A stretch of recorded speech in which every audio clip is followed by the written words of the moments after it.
Rescue missions are underway every day in the Channel, and it's not just people who need to be saved.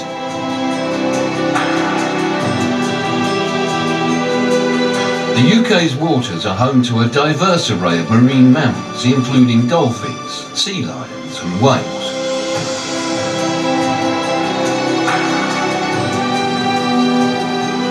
One of the organisations offering a lifeline for stranded and injured animals is the British Divers Marine Life Rescue. This is obviously the Channel. All of these red dots are our current volunteers, so we've got about 3,000 of them around the UK.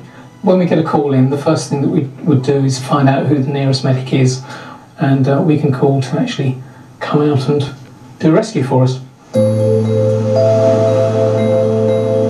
At Peacehaven Beach, a baby seal has fallen victim to the Channel's rough seas. Stephen has responded to the scene. Well, this little pup has been around for the last 2 or 3 days, and he's very underweight. He's looking really thin, so we were asked today to come down and collect him. Seal pups are vulnerable to infections that, if left untreated, could be fatal. This is a common seal, so they're a little bit more docile than the grey seals, but also we've still got to be quite careful about their teeth.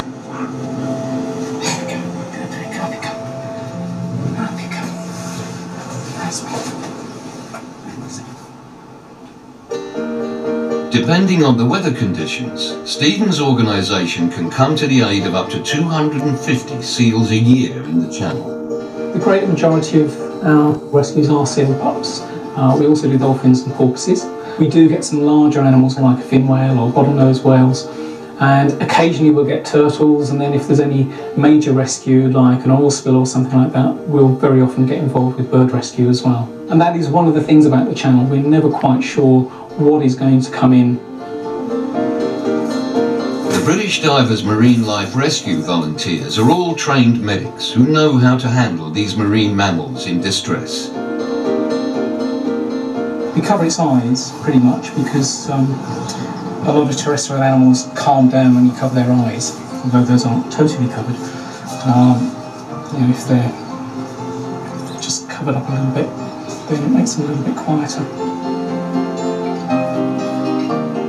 They carry a really nasty disease in them as well. It's called seal fever. So if you get bitten, you have to go to hospital and get very specific antibiotics.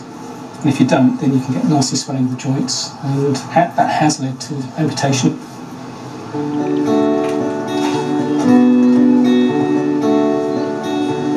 It's important that through the journey it's well ventilated, so I have all the windows open, not just to keep it cool, but it has had a little poo in the back, so it is rather smelly.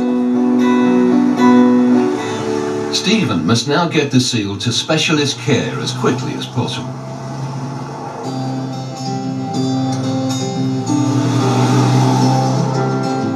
The pup's home for the next few months will be the Mallydam's Wood Wildlife Centre near Hastings. This is the only place in the southeast equipped to help poorly pups get fit and fat enough to go back into the Channel.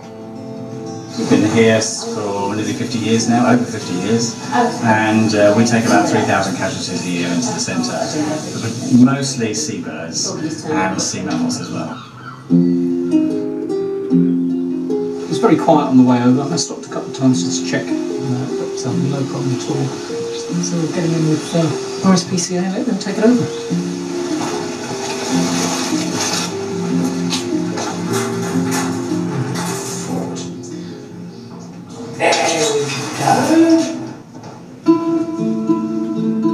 The rescued pup will join 5 other seal residents. You've got inattentive mother, first-time mother, you've got storms at that time of year, causing them to then separate. Once the animals have washed ashore, then they're very vulnerable. They begin to lose weight, so they're reluctant to go back into the water. And then that's when they become vulnerable to dogs and death, really. One has been here a fortnight and is especially fragile.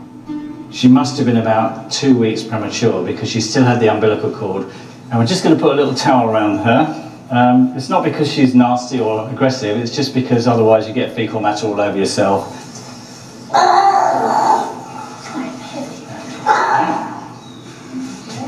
at you. So when she came in at 8.9 kilos. 10.90. So she's put on 2 kilos now, Yeah, since admission, so that's really good. And we can feed her now. Male common seals like this one can be released back into the channel once they reach a minimum of 28 kilos. It looks like we're giving a baby sausages, but actually this is the only way to get weight on them. But the team must monitor the pup's health carefully. They're not getting the antibodies and everything that they would normally have got from their mother's milk, so they are still susceptible to infections and things like that. You can't save them all. Sometimes when they're died naturally and we do a post-mortem, then you'll find that there's all sorts of things that are going on inside that we were never going to be able to deal with, and that's just a fact of life, and perhaps that's why that pup was left by its mother. With regular feeds, this pup has about a month to go before returning to the channel.